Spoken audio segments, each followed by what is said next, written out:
There has to be some common sense. Yes, sir. They have the car stopped at 10th and Ranch by Uvalde. We still don't know who pulled the trigger.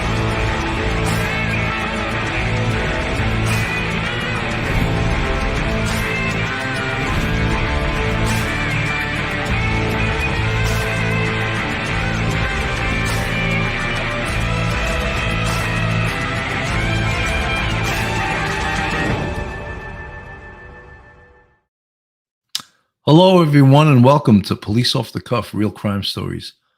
I'm your host, retired NYPD Sergeant Bill Cannon with 27 years of service. And with me today is retired NYPD Detective and straight out of Brooklyn, Phil Grimaldi. How you doing today, Phil? Somber day, Billy, but suffering a little bit with the allergy. So if I sound a little nasal, please excuse me, but just a very somber day, obviously.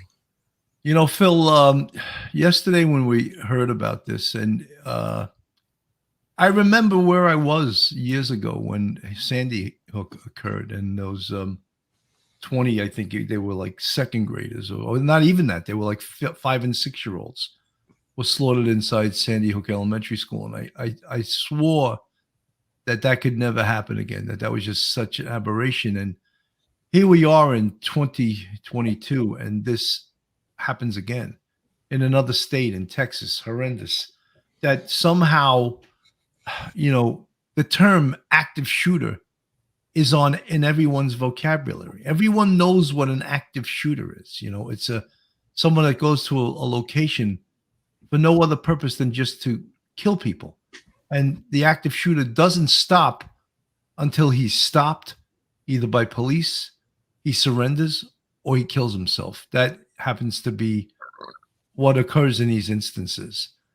And when it goes into an elementary school, our hearts go out to these poor people. Your kids, you know, a school is supposed to be a safe haven. It's supposed to be where kids go to learn and to be safe and to be among their compadres with their fellow, you know, in this instance, fourth graders, their fellow fourth grade students that, you know, what are they, 9 and 10 years old? You know, and you're supposed to go to school, learn, and at the end of the day, go home with a smile on your face. Who could ever predict that something as heinous as this could occur in the Robb Elementary School in Uvalde, Texas?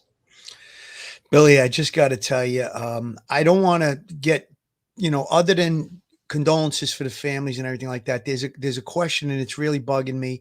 I was on Duty Run's chat last night when he was on the air, and I said this in the chat, and it kind of lit up. We're in 2022. We've had numerous school shootings in the past.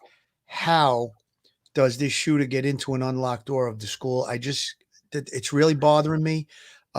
These young kids, this beautiful young teacher that they keep showing her picture on the television, and forgive me for not writing down her name, but I know that teaching is like a calling, like being a police officer or law enforcement officer. I mean, there she is.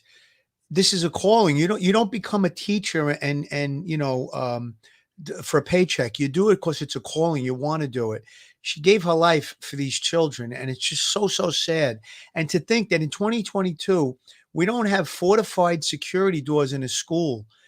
Fortified, I mean 2 strong steel doors that you need to get through, a double door, not a single door, and an intercom and a video system. This is what most of the schools in my area and in the, you know, in the New York area, Jersey area, whatever it is, that they seem to have. I told you, my wife works in a middle school, and there's a couple of layers of security.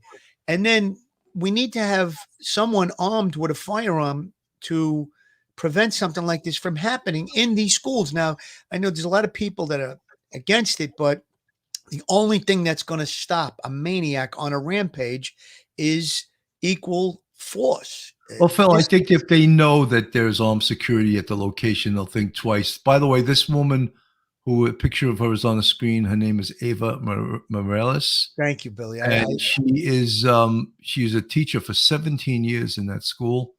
I mean, you could just see on her face that she loves being a teacher, you know, and she's a fourth grade teacher. And one of the things we learned yesterday, we didn't know, and of course, new facts as the investigation proceeds will come out all the time. But what we found out is that, and Phil alluded to how did he get in? There was an unlocked door somewhere. He went into one classroom and created all this death and carnage in one classroom. He killed 19 fourth graders and one classroom and 2 teachers. And law enforcement actually broke windows to get into that classroom and engage the gunman, and that's what stopped it. And you know something, we expect all law enforcement to do that, but they're still heroic. Their actions were heroic. However, the bottom line is the reality of this situation is 19 fourth graders were killed by this guy. And, you know, there's a lot of investigation to go on. And of course, the politics each side will be the Second Amendment side, and then the side that's anti-Second Amendment. And why is this kid buying these assault weapons? That discussion is going to be had. And, you know, it is a horror, and we have to make tough decisions. I think the problem therein lies when both sides get too outrageous. The left gets to gun confiscation, and the right gets, we don't even want background checks. They got to meet somewhere in the middle. You know, an 18-year-old kid who goes into a gun store and on the spot buys these 2 rifles, semi-automatic rifles with high-capacity magazines, there needs to be a waiting period. Because if he's got psychological issues, he should not be buying these guns, period. But how are you going to find that out just on a criminal records check? You're not. There needs to be more time between someone purchasing a firearm and someone being approved for a firearm. So I don't want to get too political today, but we see both sides are very far apart. We got to come in somewhere because this is happening far too often. And more, it's young people in schools. And, you know, we had Sandy Hook, and now the Robb Elementary School in Uvalde, Texas. It's not acceptable. It's horrendous. It's really, really terrible, Billy. And that young teacher, Eva, I mean, when you look at her, you see somebody that's full of life. Like I said, it's a calling. Not everyone is cut out to go into a classroom and conduct education with, 15, 20, 25, 30 kids, whatever it is. That's something that's not easy. I mean, I had trouble handling, I have 3 daughters, and just handling 1 or 2 of them at a time was difficult. So you have a person that has a calling. She's truly heroic in my mind. And Billy, like you said, I don't want to get too political about it. I brought up the fact that door was unlocked, and he made entrance into the school, and he caused this carnage. And in 2022, it's just unacceptable because we had Sandy Hook, because we had Columbine, because we had all these other different instances. And the thing I think we need to focus on from this point, without getting too political, is the red flags. We know there's going to be red flags. I heard stories already that this guy used to drive around in a car and shoot at people with a BB gun and stuff. So the red flags are all going to be there. This is what we need to focus on. There were red flags in the shooting in Buffalo. There were red flags in every other case where these horrible mass shootings take place. And those red flags are usually that these people are mentally deranged.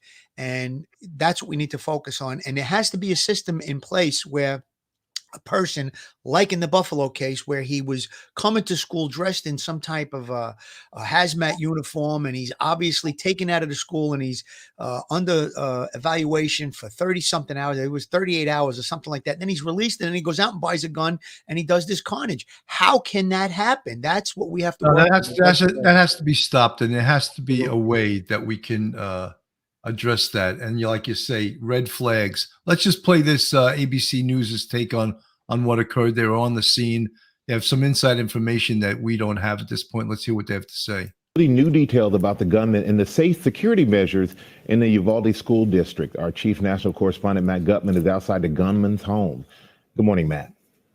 Good morning, Michael. That rampage began in that house just behind me. The suspect allegedly shooting his grandmother first. Now, law enforcement officials tell me that the suspect purchased both of those AR-style rifles just 2 days before the shooting legally.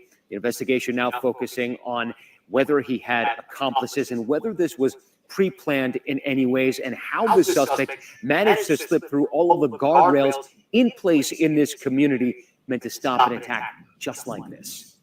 This morning, authorities telling ABC News the shooter legally purchased 2 AR variant long guns within a week of his 18th birthday. What happened in Uvalde is a horrific tragedy that cannot be tolerated in the state of Texas. His classmates at Uvalde High School telling ABC News the suspect was known for fighting and threatening classmates. Nathan Romo, who had witnessed part of the shooting, had once been friends with him. What did you do to prompt him to say, "I'll kill you"?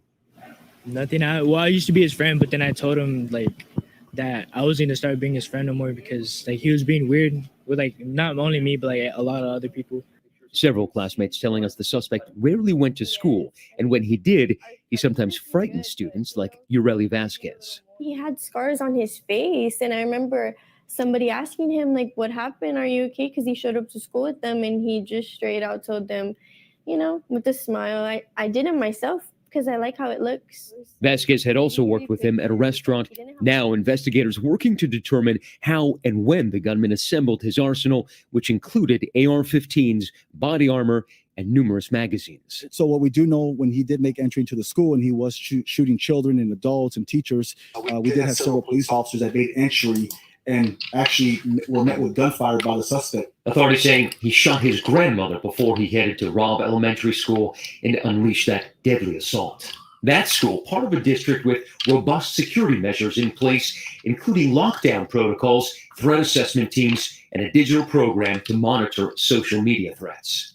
But the shooter allegedly leaving a trail of disturbing social media posts, hinting at an attack. Investigators now poring over the gunman's accounts, where he reportedly sent videos and photos of guns to other users, even images of animal abuse. As recently as Tuesday morning, an Instagram account believed to be connected to the shooter sending a photo of a gun laying on a bed to another user.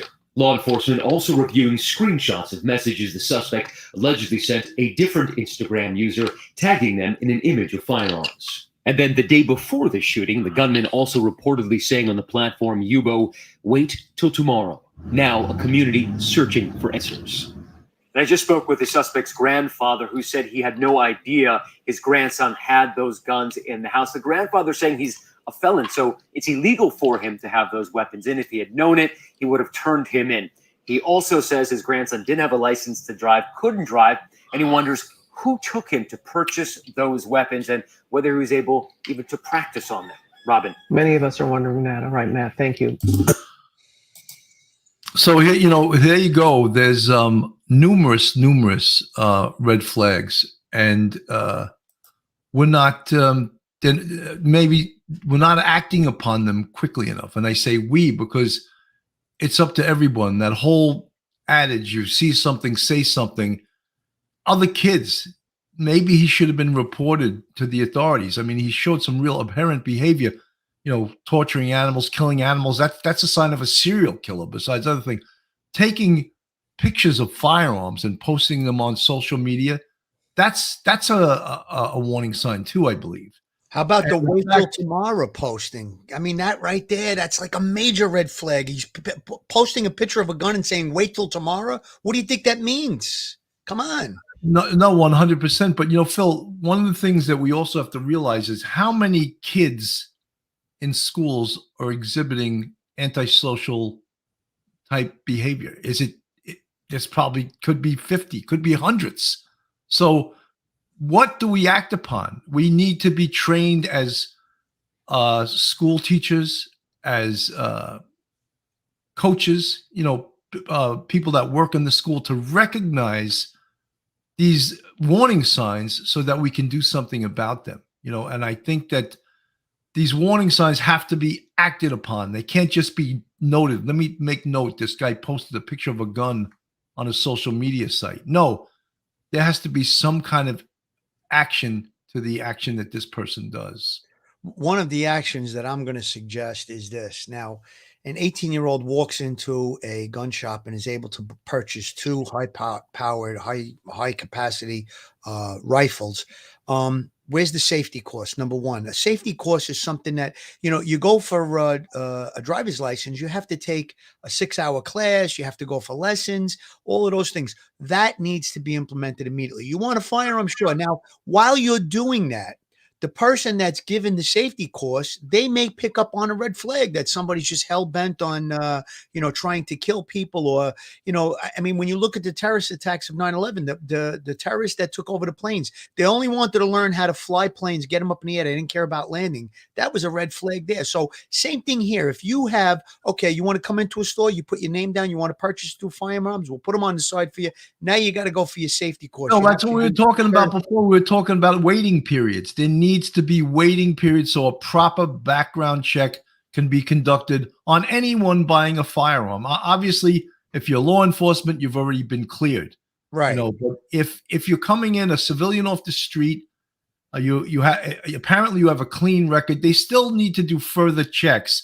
So give it maybe a 2-week or 3-week waiting period before someone could possibly even get that firearm, so that a proper investigation can be conducted by the ATF, by potentially even, what if he does pop a red flag? Then someone has to go interview this kid and maybe determine, no, this kid, there's no way he should own a firearm. The other thing, Billy, 18 years old and you're purchasing 2 high-powered firearms. I'm not so clear on that. I know we have the Second Amendment, and I'm all for it. And a father wants to take his son hunting. Maybe the gun should go in the possession of the father, and he could teach the kid how to use it. And again, the safety course and all. But 18 years old, I don't know. I think that maybe that should be brought up to at least 21. And we know that a human's brain isn't fully developed until mid-20s. So again, I don't know what was going on in this kid's life that made him do such a horrific thing. But it seems like every time the red flags are there, and we have to have different policies in place to alert on these red flags and to act on these red flags. And it's just so disheartening that this happened again. Folks, by the way, those in the chat questioning where were the police, it took the police 3 minutes to get there. 3 minutes. That is incredible response time. Anywhere in the world, that would be incredible response time. So the police got there. The police did their job. There was, of course, an error in security in that a door was left open, and he was able to enter that school and go into a classroom and commit all this carnage. I'm going to put this is retired NYPD Chief of Detectives Robert Boyce, and I think he makes some really good points. Bill, let me make a quick point before you play it. Obviously, they talked about the security protocols that this school had in place with regarding active shooters. But however, over time, people become lax, and so there's doors left open. It's not a big deal. It's a bright, sunny day, and then we have the horrible carnage. Children and 2 teachers dead in Uvalde, Texas. Many are now wondering, should someone have seen this coming? Investigators say the shooter left a trail of social media posts hinting at an attack, and those warning signs are reminiscent of those that came before the mass shooting in Buffalo, New York, just over a week ago. Let's bring in ABC News contributor and former NYPD Chief of Detectives Robert Boyce for more on this. Robert, I know it's hard to determine between someone who's just sort of blowing off steam and sounding off on social media and someone who's giving real warning signs of a real threat. So what more can police departments do to flag and follow up on potentially threatening posts like these? Morning, Diane. When we look at these things, we see that the active shooter protocols are in place across the country. A quick response, a coordinated response by police, that's working. Hard targeting schools, that's still something in progress right now. Some schools are better than others. But here's the thing. When you see this socially disengaged individual on social media, a young man, generally speaking, and they're all pretty much the same, Salvador Ramos, Peyton Genron, Nicholas Cruz, you go right down the list to Adam Lanza. It just keeps going. And they find some solace in putting assault rifles on social media platforms. There's the red flag right there that has to be addressed. So we need screening when you buy a gun at that early age, an assault rifle. Let's be clear. These are not hunting rifles. These are assault rifles. They're militarized weapons. And I'm tired of people saying that they're hunting rifles. They are not.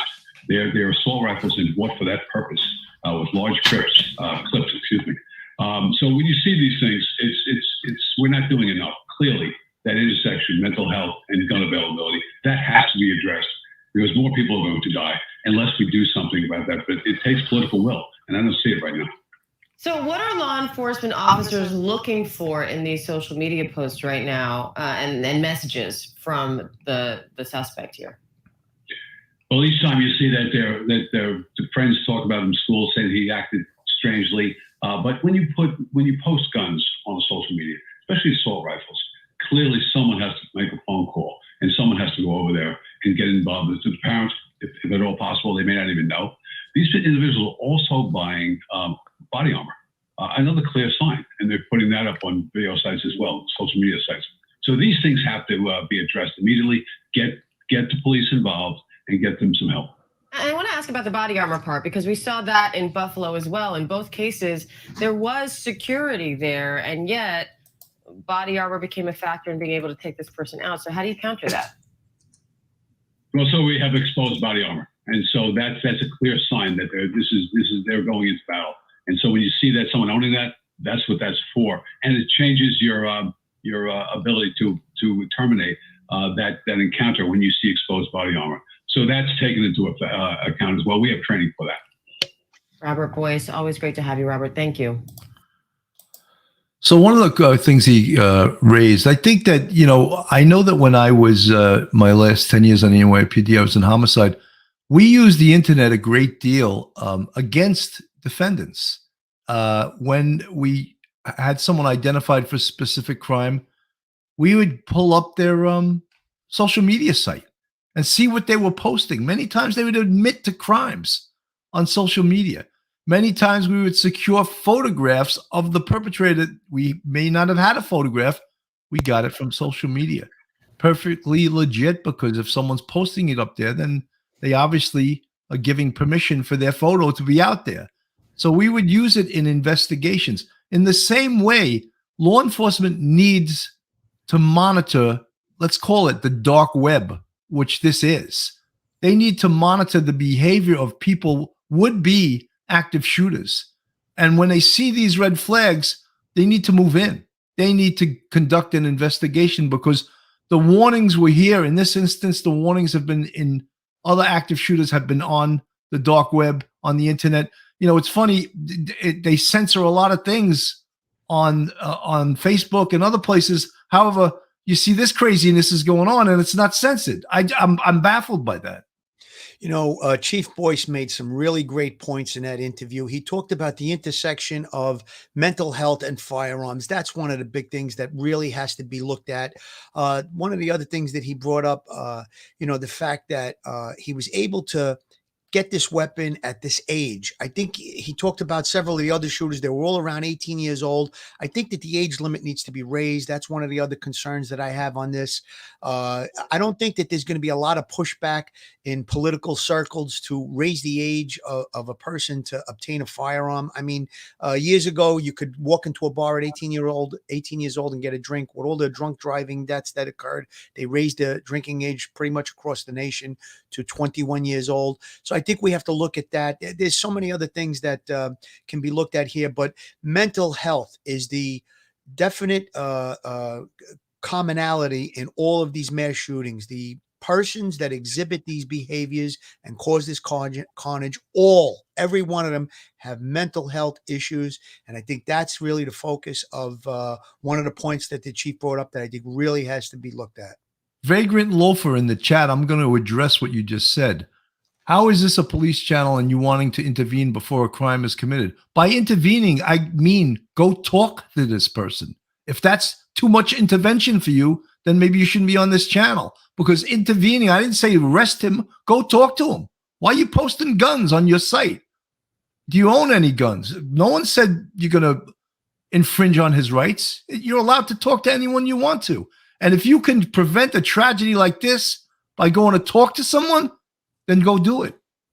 I got to address it as well. I don't know what he's trying to say in that specific comment, but if the gun is posted or there's something posting that could be related to something violent that's going to happen, and a police officer or an FBI agent or an ATF agent, someone knocks on that door and they can interdict this scumbag before he did what he did. I'm all for that. And you know what?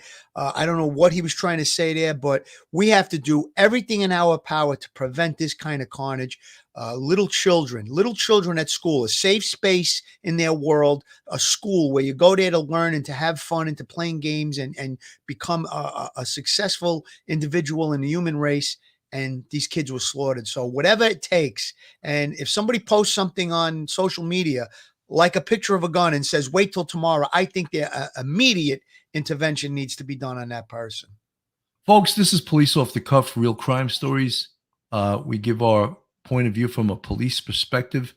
If you like this podcast, go on our YouTube, hit that subscribe button. It's free. Give us a thumbs up, ring that bell. If you want to support us, we have a Patreon with 3 different levels, and we also have a YouTube channel memberships, and we have 5 different levels of that. And you can see the folks in the green font that are members of the Police Off the Cuff Real Crime Stories family, and we appreciate each and every one of you guys. You know, folks, Bill Bratton, who was in my opinion, one of the best police commissioners, early Bill Bratton, the first when he came back in the 90s, and he instituted broken windows style policing. He had an idea that I thought was brilliant. When parolees were released from prison, he would have detectives go visit them, and just to let the guy know, hey, we know who you are and we know you're out now. So, you know, parole isn't, you don't get it automatically. You get it for good behavior and other things. And many people were against parole, but the detectives would go visit this parolee, and that in itself, I think, prevented a lot of future crime, because now this parolee knew, oh my God, these guys, they're aware that I'm home. I'm not upstate. You got to remember, parole means you're released from prison after you've been convicted and you don't serve your whole sentence. You're serving the rest of your sentence in the community, but you're still going to get visited by parole, and you're going to get visited by the police. So in that way, it's somewhat what I referred to is, if you see someone posting some really scary stuff on the internet, go give them a visit. Go talk to them. No one said put handcuffs on them. Go talk to them. Listen, Billy, real quick about parole. When you're on parole, you don't have any civil rights. A parole officer that's assigned to you can come into your living space, search it at any time. You don't have civil rights while you remain on parole. Like you said, you're incarcerated, you're released early. However, while you're outside, you're still monitored. And a lot of times recidivism occurs where these parolees will go out and commit more crime. That's why that monitoring is done. That's the point that I wanted to make there. I don't know. I don't know where we go from here with this whole thing, Billy. There's so many things we're going to throw out. You know, it's sort of Monday morning quarterbacking, but we've had this happen so many times. We know what the red flags are, and they just need to be addressed. Unfortunately, it happened again. Bruno Iannarella, real estate. Shouldn't the owners of gun shops report an 18-year-old buying an assault rifle to authorities, or put in some kind of database so they can check up on them? Well, it does go in a database. It goes in the ATF database, and they do checks to see if the gun purchaser has a criminal history. Bruno, what I think you're referring to, perhaps we should raise the age of buying a rifle like this, maybe to 21. But a lot of gun rights are up to the state and not up to the federal government. So there can be, you know, in certain states, the gun laws are more lax than others. You know, and the actual fact is too that some of the states that have the strictest, and cities that have the strictest gun laws, have the worst gun problems. Chicago has some of the strictest gun laws in the land, and every weekend there it's you know, gunfight central. So it's like, if the laws are on the books and they're not enforced, what good are they? Yeah, he's talking about Chicago. Just on the average, every weekend there's 20, 25 people shot, sometimes 50. There's a lot of homicides occurring. Those are obviously all illegal guns. And, you know, we can take the guns out of the hands of the illegal criminals by, you know, enlisting previously done, you know, enforcement, stop, question, and frisk, anti-crime, plain clothes. You can target those shootings and stop that crime. But with regard to an 18-year-old going in and purchasing a high-capacity rifle like this, that could also be addressed. It's totally unacceptable. You can't even imagine what these families have to be going through, and the hurt and the pain is just it's incomprehensible what they must be going through. You know, this video was shot yesterday early on when it was just 14 kids. Since then, 5 more kids, so it was 19 kids. But this is Ashley Banfield, who is one of my favorite reporters, and you could see she gets pretty upset here. Ashley Banfield, now host of News Nation's Banfield. And Ashley, yet another mass shooting. You know, I want to talk to you about what the parents are going through. But first, you know, I don't want to ignore what we just heard there from Senator Chris Murphy asking, what are we doing? I mean, we had another mass shooting where 10 people were killed a week and a half ago. Now we're talking about, as the senator said, you know, another elementary school shooting. And this is just tragic. No matter what you feel about gun control, none of us want to see this loss of life. That's my senator. Chris Murphy's my senator in Connecticut. That's my state, and that's where Sandy Hook happened. 40 minutes from my house, Sandy Hook. So, you know, when Sandy Hook happened, I was on the air. It broke on my show, and I immediately packed up from the anchor set in New York City, and I drove with a photographer to Sandy Hook and set up outside Sandy Hook. So what I'm seeing on the screen right now is extraordinarily reminiscent of what I saw in 2012. It's identical. This is a playbook now that we can all follow. You'll get aerial shots of law enforcement officers outside the elementary school as they start to process the dead. The bodies are still in there, Nicole. Those children's bodies are still in there. And they will be there for quite some time as those law enforcement officers start dropping little orange cones all over that building where they find bullets and evidence and fragments and body parts of babies. We went through this in 2012. The emotion that you saw from Chris Murphy is real. It is felt by all of us, not just in the press who were there, not just the senators who represent. It is felt by everyone in America who had to stomach the fact that little children were blown to bits in their classroom, one after the other, by a teenager. Adam Lanza was a young man who went to that school, right? Adam Lanza killed his mother and then took off for the school. And this young man at 18, allegedly killing his grandmother and then going to the school. Adam Lanza killed himself. I'm only assuming that maybe this young, troubled individual at 18 maybe killed himself. I don't know. I know there's an exchange of gunfire, but Chris Murphy is right. What the hell are we doing? I'm an immigrant to this country. This doesn't happen in Canada, where I'm from. I love my country. I'm a citizen here, but I cannot sit by and continue to report on these stories. I lost it in Sandy Hook. I understand. I could barely breathe. I could barely breathe. And here I am again, 10 years later, doing that same story at approximately the same time of day about the same exact thing. The same Nicole, exact I thing. just don't even know what else to say. I know it is so difficult. And that's one thing when Senator Murphy was speaking, you know, it really does bring up so much trauma for so many people. And I think, you know, these mass shootings sadly have become something that just are. They've become something that just are, but we have to remember. And I think, you know, when you were describing the fact that those bodies are still in there, the bodies of little children, because we know this school was enrollment is only 2nd through 4th grade. So we're talking about 2nd graders, 3rd graders, and 4th graders, as well as a teacher. And we know that their little bodies are still sitting on the floor. And that is so graphic, but I think sometimes we almost need to hear those details so this doesn't become white noise and it doesn't become something that we just move on. Thank you, Nicole.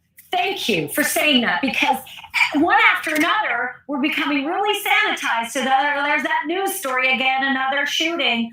Let's just remember exactly what's happening this minute in this town of Uvalde, Texas, a state where I lived for 5 years and got to know well.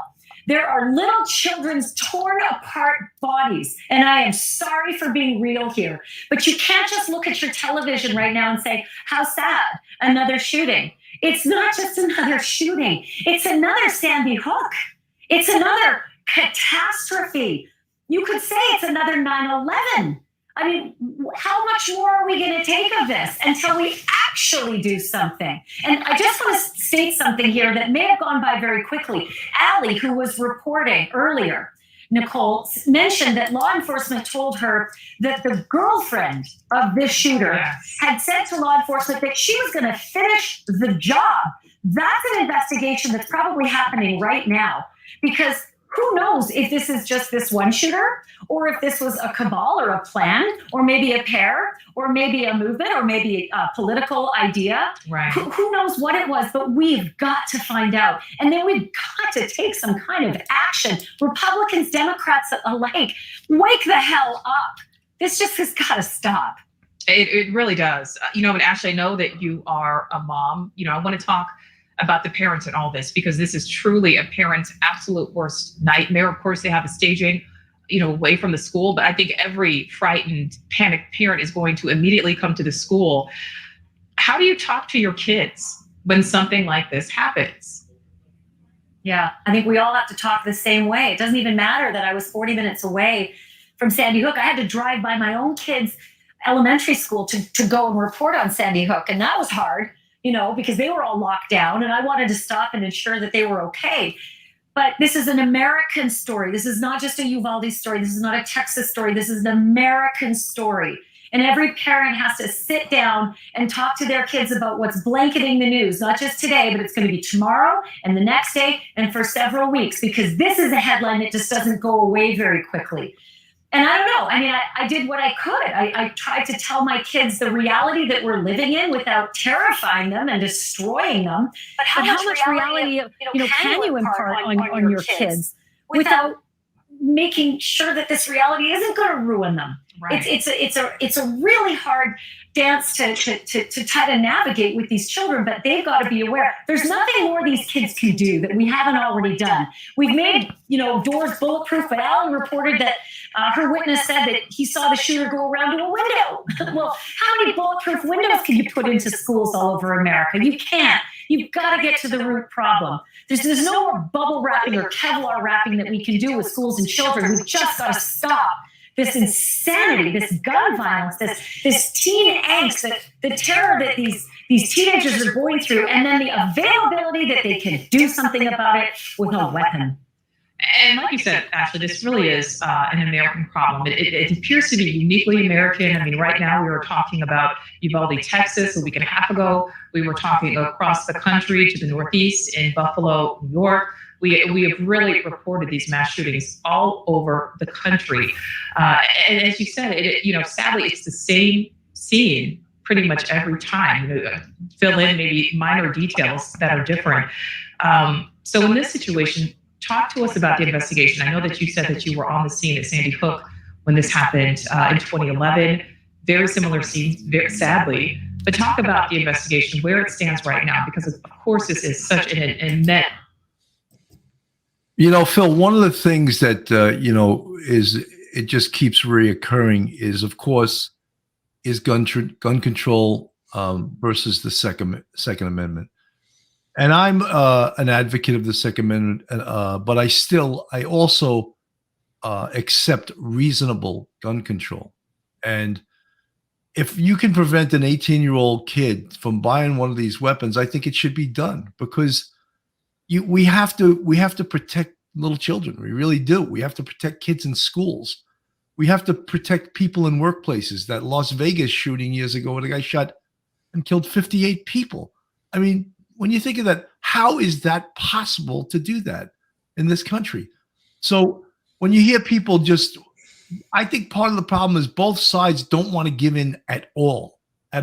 When you hear crazy people say, we need gun conversation, they're nuts. And in the same vein, the NRA people that say, we don't want any new rules, you're nuts too. We have to meet somewhere to prevent these things from occurring. And again, as I said, I'm pro Second Amendment, but I'm also common sense.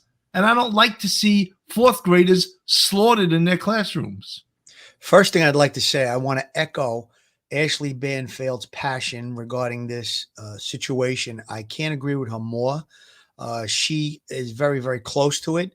It's personal for her. It's personal for me. I have children. My wife works in a school. There's many, many things that can be done. Billy, I'm with you. I'm 100% for the Second Amendment.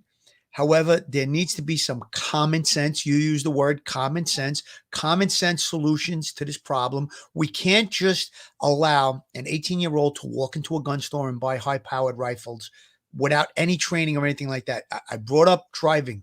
Driving, you start out with a learner's permit. You go to school, you go to classes, you get instruction. Then you're under a probationary period. There has to be some type of a similar situation when it comes to firearms. We cannot allow this. We cannot have the carnage that we just saw. Since the Sandy Hook incident, there was fortifying of school doors at school. There were police officers assigned where they could. There's security personnel, whether they be retired law enforcement or military, that are part of the school staff. And that's one of the layers that can prevent or give time for responding police officers to get there and terminate the situation. You know, that Buffalo shooting, there was that police officer that was retired that was there, that he was wound up being killed. Yes, he was killed. But what he did may have prevented further carnage. I know a lot of people were killed, but he engaged a gunman. The gunman was wearing that heavy ballistic material.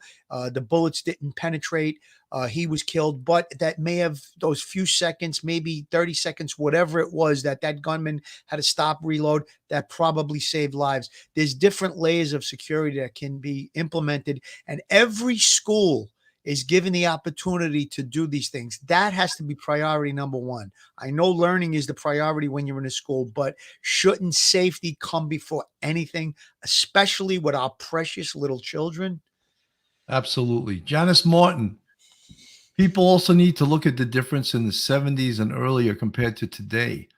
Computers, phones, very violent movies, lots of single parents, automatic guns in every home. Crazy. You know, Janice, I think, you know, and I'll make this blanket statement, I think the internet has been very damaging to this generation and generations before this. We didn't have it when I went to school. And I think that as a result of that, we had much better socialization. We played sports. We went outside and played. We had more interaction with human beings, whereas the internet, there's a lot of brave, we call them keyboard warriors, you know, a lot of brave people out there based on the anonymity of being on the internet and being as we call them, a keyboard warrior. So yeah, I think the internet it can be very damaging, and it allows people also to express their hatred, and that's very dangerous also. There's another thing I want to bring up, Billy, regarding to the internet as well as these video games. Video games are so realistic. Now, most people can play a video game and then go into everyday life and it doesn't affect them. But there are certain people that do have these triggers of mental illness. They play those video games. They're so realistic that now they want to act out those same actions. And video games shouldn't be played for long periods of time. There's been studies on it. However, a lot of these people that commit these horrific situations and carnages and mass shootings, they spend many, many hours, hundreds of hours playing these video games. I think that's another component to this horrible problem. I'm going to finish up the Ashley Banfield interview here and just she's great. Follow this up. Investigation that will continue.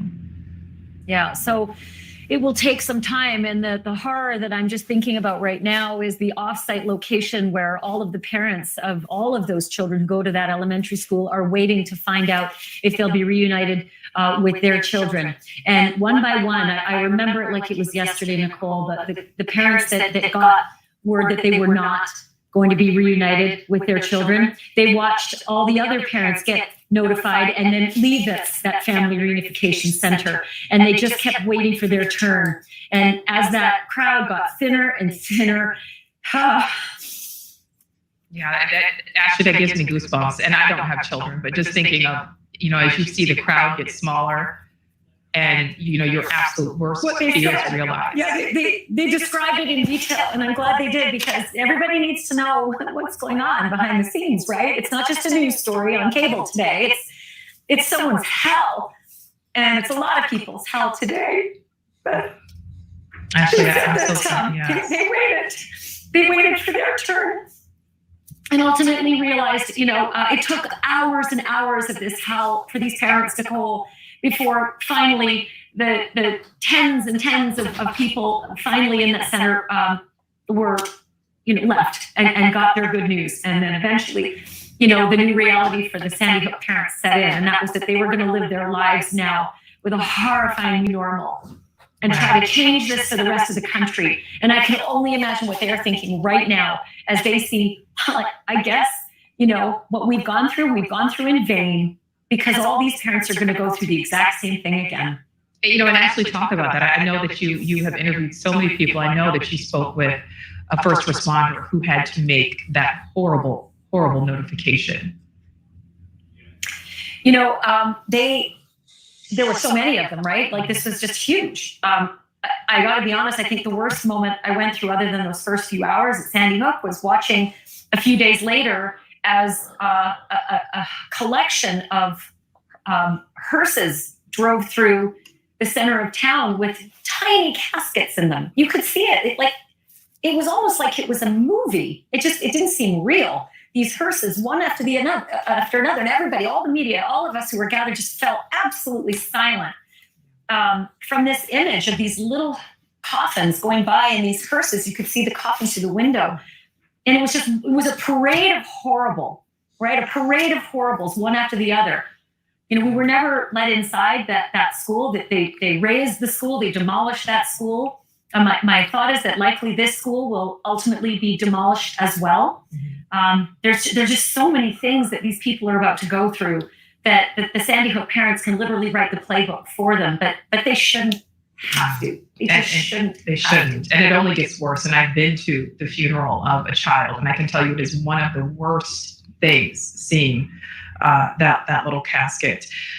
Ashley, talk about the suspect, what we know so far. Police authorities saying that he appears to have shot his grandmother, hearing from authorities that his girlfriend threatening to finish what he started. Just talk to us about this suspect and what we know. I mean, we know that he's deceased, appears to have been shot by a member of the SWAT team. Yeah, there will be a huge investigation into this, Nicole. Just the fact that he's dead doesn't mean that this isn't a huge police action, right? Because you don't know what else there is. You don't know if this girlfriend, who seems to know what is going on and seems to have a motive to continue it, she will be a fountain of knowledge, hopefully. And who knows, there may be charges against that young woman if she helped, if she furthered any of this, if she was a cheerleader for any of this. There may be some kind of, of conspirator charge that she will face for this. I have no idea if she's just spouting or if she actually did, help in the advancement of this hideous demonic plot. We know that there was a shootout from the witnesses prior to him entering the school. There was a shootout with authorities who were in pursuit, this according to witnesses, who were in pursuit of him after the killing of his grandmother. And again, so much of this just parrots what happened with Adam Lanza. He killed his mother. He went right to the school. He shot out the windows of the secure door in the front of the elementary school. He got in and he went, specifically door to door, and mostly for first graders. I don't know what this man's motive was or what his strategic plan was, or if he even had one.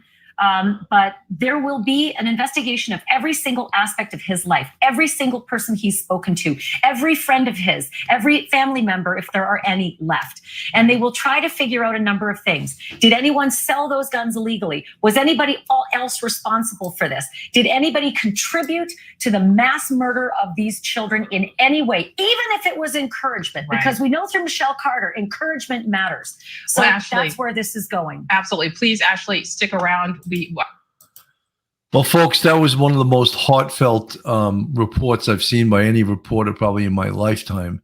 And how can you not get choked up watching that, Billy? It's just, and you know what? She's doing a service by ripping off the Band-Aid and putting it out there. This is what we would have witnessed if we were at that scene. This is what the first responders witnessed, and it's unfortunate, but she had to say it the way she said it to get the point across. People watching the news, okay, another shooting. No, this is something that's horrible. It's terrible. And I think that, yes, she gets a big thumbs up because she was very emotional. It got me choked up watching it. And I think that the emotion needs to be what's controlling the actions that are going to take place going forward. If you don't have emotion, if you just take this as, just another school shooting, no good. Nothing's going to change. Folks, what I was going to say is that in the when we talk about major incidents like this, even though the incident is over as far as the violence right now, it's not over as far as the investigation. In fact, it's just beginning. And what Ashley Banfield was alluding to there is they're going to find out everything possible about this shooter, Salvador Ramos, including all of his friends, his social media, his cell phone, guns he owned, guns he purchased. Did he purchase the guns legally? Talking to neighbors, kids in his school. They already got a report from many kids in his school that he was an antisocial type guy, which is not surprising. It's not surprising, but does that rise to the level of notifying the police? So all of these things we're going to find out, in addition, of course, all the forensic evidence. And I thought she made a great point talking about to bring the reality to the person out there that they're going to put these little cones next to the spent shells, all these little cones amid these little bodies of fourth graders. And I think it brings it home to people because right now it's really just a picture on your TV set. And when she brings it home and tells you what the police are actually doing. And I want to just get to that quickly. When I was teaching college, I had the chief of police of the Sandy Hook Police Department come to the school that I taught at to speak to the students. And one of the things that everyone wanted to know about was, how are your cops? And they were bad. They really suffered, and they will have those images for the rest of their life of those 20 dead 5 and 6-year-olds. In the same way that these officers that responded will have the image of these 19 dead fourth graders along with 2 of their teachers in a classroom. That image will never, ever, ever go away. And I know that, and I don't mean to be so blatant and be this dramatic, but this is dramatic. And I think the public needs to understand this stuff before there can be some change in how in the gun laws and how, as we said, we're definitely Second Amendment pro, but there needs to be some changes because these active shooting incidents, they're getting more and more frequent and they're outrageous. How about this? You want to talk about impact? One of the little girls actually called 911 before she was murdered. Think about that. Imagine the horror that poor child had to go through. It's just, think about that. Just really think about that. You're in a classroom. You're a fourth grader. Some animal comes through the door, shooting and killing everybody. You managed to get to your cell phone and make a call to 911, and then you're murdered. That's what we have to think about. We have to prevent that. No, it's God rest our soul. God rest all their souls. It's totally outrageous. It's totally ridiculous. I mean, it's that we're having this discussion a week after the Buffalo shooting. A week after that is also outrageous. That we just had an active shooter go in last week and kill 8 people and wound 3. And here we are a week later talking about it again, but at an elementary school. It's just too much to fathom. And I think that we're ready for some change. I think that if the parties sit down and they're reasonable, I think we can have the conversation. This is a sheriff that's talking about that same thing, like PTSD of his guys who respond to this scene. To the neighboring Uvalde County. Sheriff, thank you so much for joining the program. Tell us about what happened yesterday when you sent your sheriff's deputies to respond to the scene. Good morning. Yesterday, I got a call from my chief deputy. He had heard it over the radio that there was an active shooter situation in Uvalde. And I didn't hesitate. I told him, roll that way, and I'll send him backup. But I sent 2 additional deputies from Kenny County. Plus, we also sent deputies from Galveston County who are down here to help us. So we sent, I think, a total of 5 to 6 people over there to assist Uvalde County. Tell us, and I don't want you to get into the investigation, but explain to us, because we're just talking about law enforcement and what you guys have to do. You have to immediately secure that scene. But tell us the aftermath of being there to support the Texas Department of Public Safety and the local law enforcement there on the ground, what that did to your deputies. I've been talking to my deputies all through the night. They are extremely upset. They are, we're going to have some serious counseling on this. It's something that we train for, something that we pray to God we never have to encounter. And yesterday, my deputies encountered it. Lawrence, I'd love to jump in here. I have a question for the sheriff as well. Sheriff, I know you're in Kenny County. That's right next door to Uvalde County. I'm curious about the timeline. When you first heard about the incident, when the announcement went out, sort of all hands on deck that there was aid needed in Uvalde, I'm curious the timeline of when you first got that call to the point at which the situation was, I don't know the right word to use, resolved in hand, when the shooter was taken down. I'm curious about how long this entire situation played out. Well, for my team, we responded immediately as soon as we got word. Over the course of the day, we were hearing various reports. I mean, of course, 90% of it we did not put out because we didn't have the true numbers. We didn't have the facts. It wasn't until late yesterday afternoon that I finally got all the information. Of course, not being on scene, I wasn't privy to all that, and I'm not even going to question how long it took the information to get out. That's all in Uvalde's hands. We're praying for them. I'm just part of the backfield, trying to support them any way I can. No, I'm curious. How long was it? An hour long? I'm curious how long this went on. How long he was inside the school? If you have any information on that, how long this entire tragedy unfolded? You know, folks, I just wanted to underline the trauma that the first responders are going through and how they will continue to go through. And while we're on this, Joe Murray just jumped into the screen there. Hey, Joe, good to see you. I hope you're feeling better. Much better, thank God. That's great, Joe. I mean, we didn't want to pray for you as much this time as the last time, but because we saved our hard prayers for the last time. But you're looking good, and I'm glad you decided to jump on. You know, Joe, we've been talking about the main theme of this show, I guess, is Second Amendment rights versus the craziness of people becoming active shooters and using what has been described by the media as assault weapons. I don't know if that's the proper term, but something has to be done. And look, and I'm a proponent of the Second Amendment, but at the same time, I see these active shooting incidents as just domestic terrorism. Yeah, it's a difficult question, difficult issue, but I was just having this conversation, ironically, with another attorney, and I just asked the guy, I said, when was the last time that you've heard of a shootout at a bank? Like the old Bugsy Siegel style, shoot them up. They don't do that anymore because there are armed guards all over these banks. Why don't we have armed personnel when I went to John Adams High School in Queens, I had police officers in my high school, friendly guys. We got to know them. They were there all the time. What's the harm in that? Why don't we protect our most vulnerable, the kids who are repeatedly targets of this mass destruction?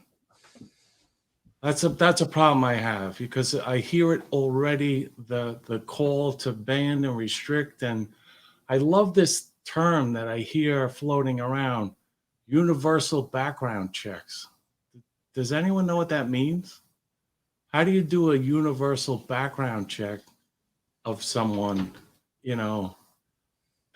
What are you checking for? What are you looking for?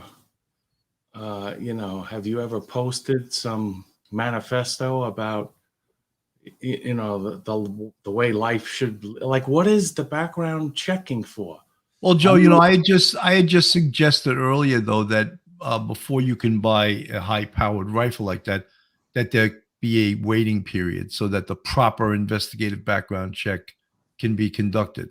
Like maybe what is the check? Because I'm the guy with the boots on the ground that deal with the clients that come to me and say they got denied, and I try to rationalize why you were denied.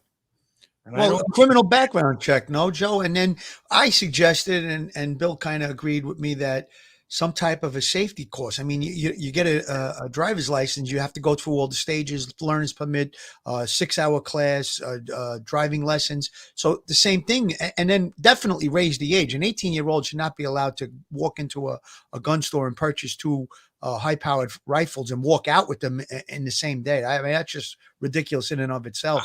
But, I disagree with that too. I mean, we send 17-year-olds to foreign wars with rifles and shotguns, and why is it because you're here in the United States you're ineligible, but if you join the military you could be shipped out with a M16 or whatever they're using now?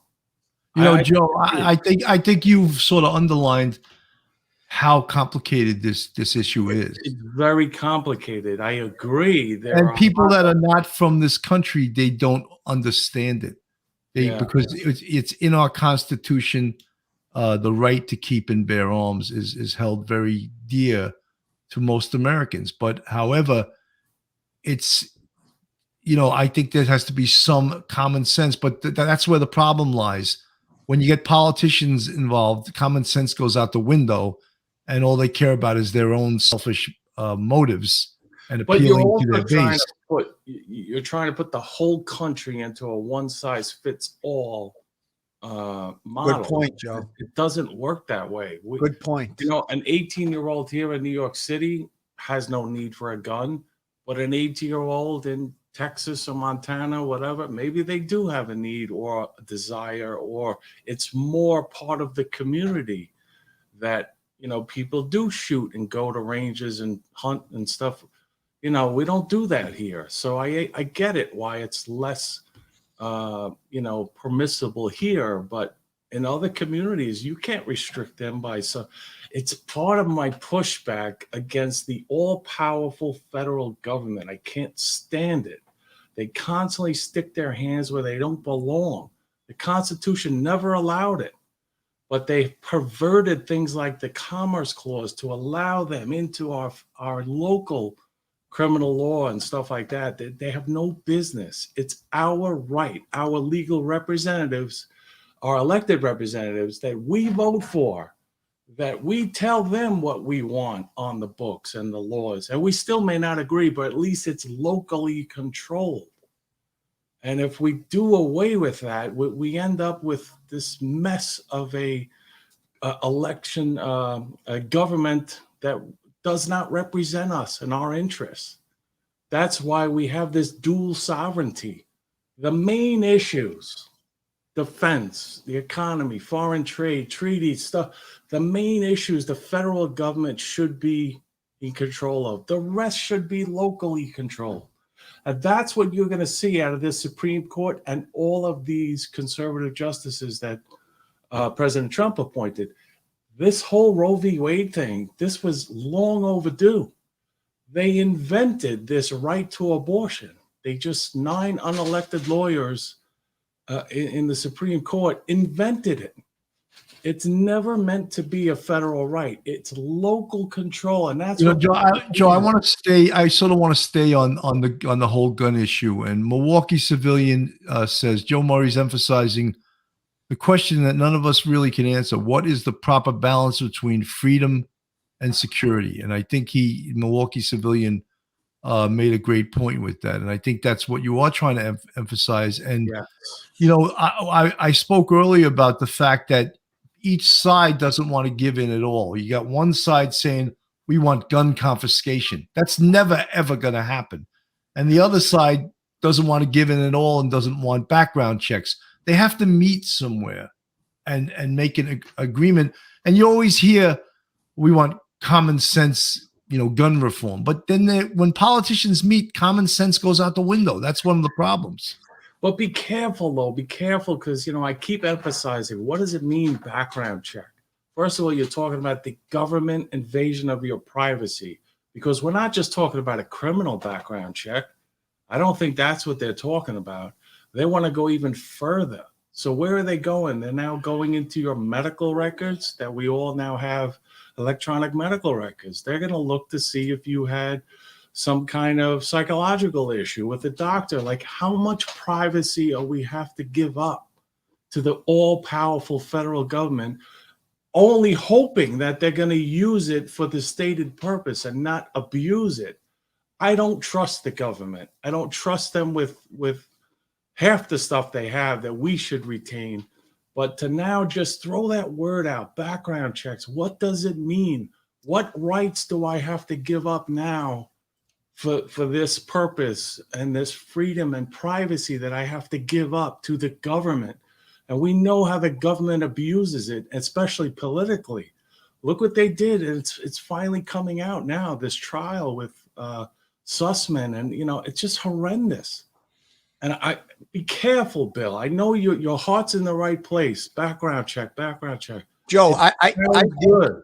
Joe, I think it's always been, I guess I assumed a criminal background check. Now you're talking about a background check that's going into other areas. And, the red flags in these cases always seem to be that there was a mental health issue with the person who, engages in this carnage. So I think that there has to be something related to that. The Buffalo case was the perfect example. The guy was psyched for 36 hours or 38 hours, and then he was let out and he went out and bought a gun and he killed all those innocent people. So there's got to be some kind of a balance there. But I'm under the assumption that we're talking about criminal background checks. In other words, if you go to buy a gun, they're going to check to see if you have any arrests, felony convictions, things like that. I'm okay with that.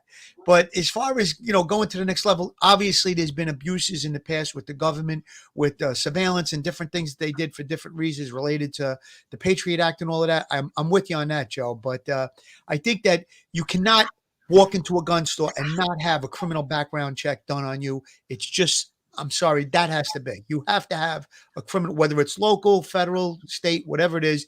You walking into a gun store, they need to check. It's just unbelievable. Let me let's go to a quick break, Phil.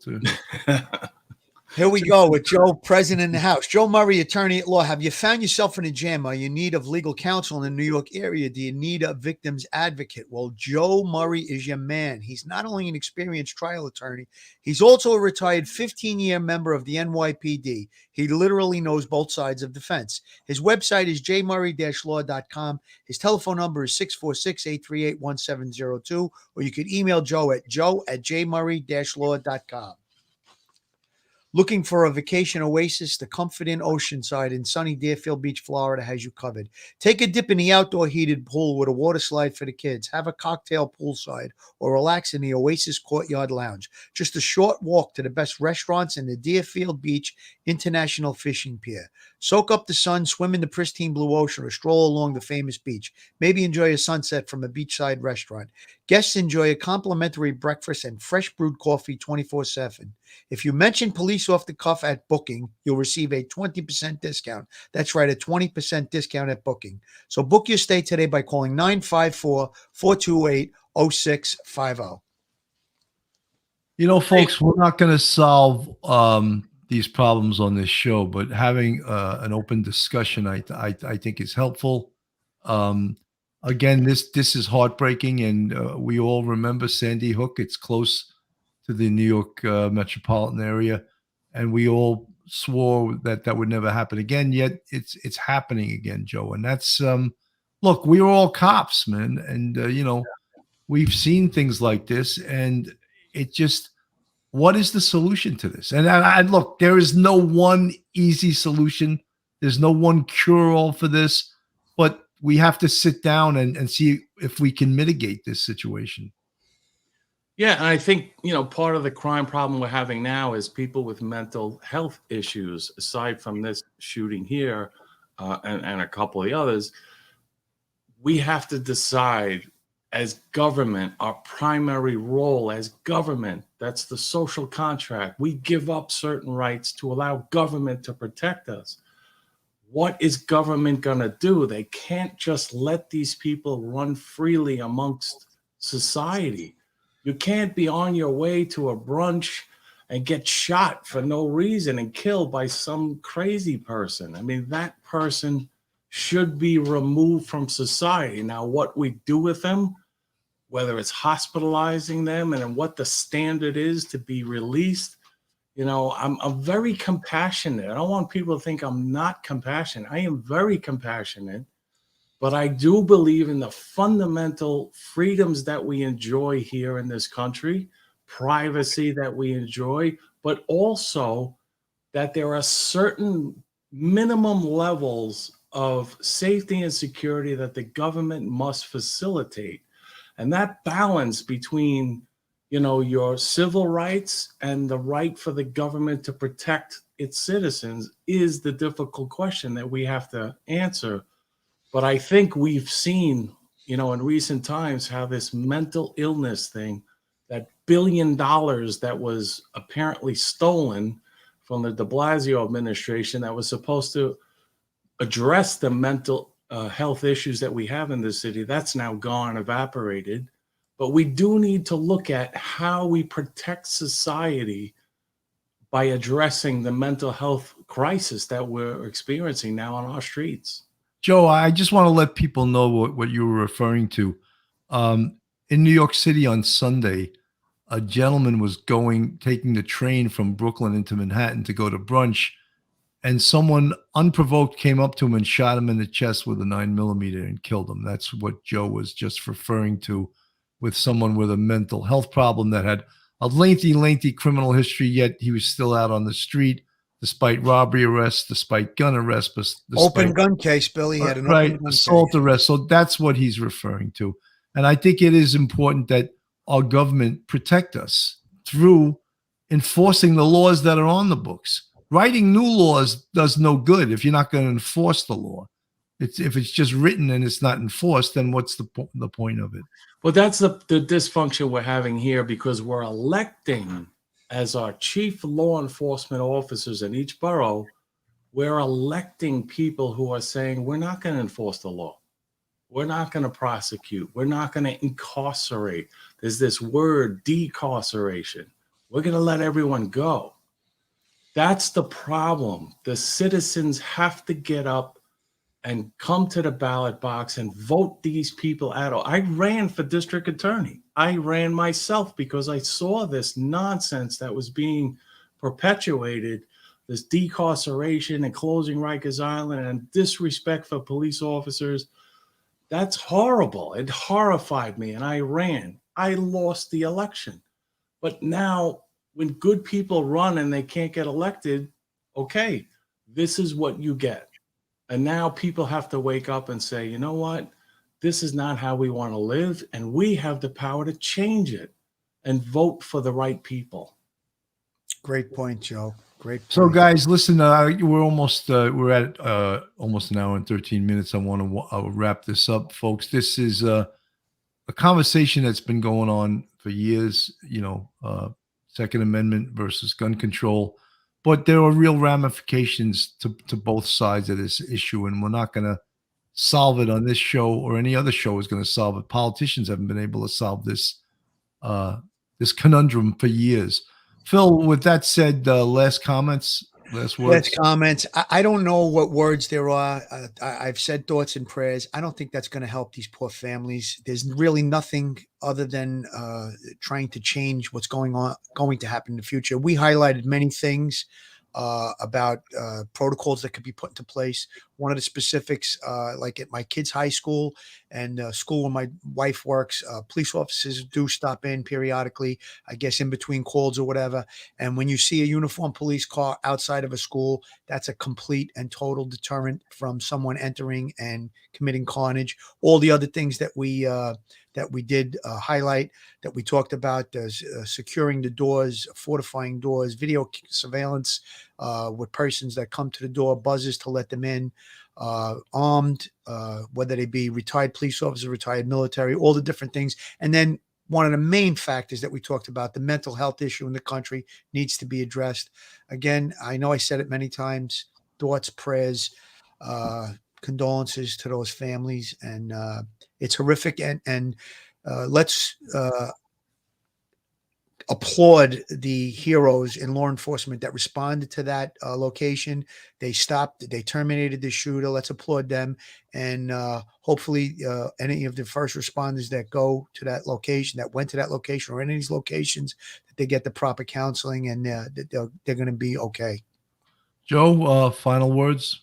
Yeah, Phil, I echo everything you said. I'm so sorry I missed the beginning of this, but I just want to emphasize something that came out from our experiences at 9/11. If you see something, say something. It's so important. It is the best remedy for something like this. We've heard so many reports now of things that he was doing that was outwardly bizarre, cutting his face and, things like that. So please, if you see something, please contact law enforcement, say something, get involved. Don't take a back seat. People are so quick to take their phones out to video something, but they're not getting involved. They're not taking that next step. And that's what we need. That's my parting thought. Absolutely. Folks, again, thank you so much for listening today. And we pray for the families of the Robb School in Texas and all of the people who lost their lives. God bless everyone and have a safe day. Stay safe, everyone. One episode just ain't enough.